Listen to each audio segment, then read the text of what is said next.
Hai, Assalamualaikum. Baru-baru ni ada lalu FYP saya yang mana seorang doktor ataupun yang mempunyai PhD, kelulusan PhD, yang mana dia dah 4 bulan cari kerja dan belum dapat lagi. Sekarang dia tengah memandu Grab. Dan saya nak bercakap tentang malu untuk buat Grab ni.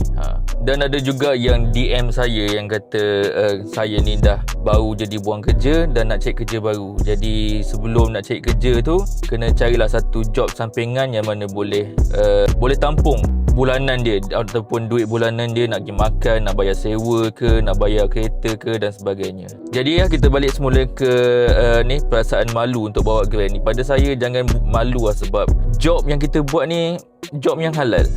Dan job kita bukannya pergi ambil rasuah ke, pergi merompak barang ke. Jadi job ni adalah benda yang halal, kita nak bagi makan minum kepada family dan sebagainya. Itu yang pertama lah.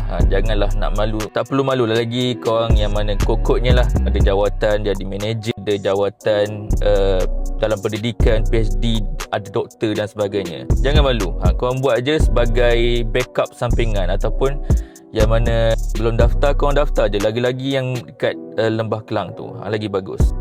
Sebab lagi-lagi dalam ekonomi kita yang tak menentu ni, yang memerlukan kita buat 2-3 job ni, pada saya job-job yang macam ni, e-hailing, bawa motor, Grab food dan sebagainya, adalah job yang terbaik untuk korang buat.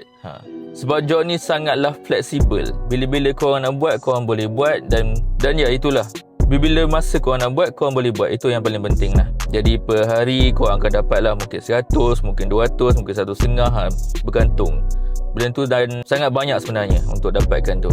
Jadi ya, korang janganlah malu. Korang daftar je, tak ada masalah punya. Tak ada siapa nak pandang. Korang yang nak cari duit, korang yang nak makan dan sebagainya. Jadi ya, kalau korang ada perasaan malu tu, korang buang dah jauh. Kita jangan pandang lah benda-benda yang gitu. Kita nak cari duit, kita bukannya buat kerja yang haram, bukannya ambil rasuah dan sebagainya. So ya, berbanggalah kita ada kerja lagi yang nak dibuat. Dan ya, selamat maju jaya kepada siapa yang ada masalah macam tu kan, nak dapat kerja baru. Jadi korang daftarlah apa-apa e-hailing pun. Jadi ya, itulah, selamat berjaya.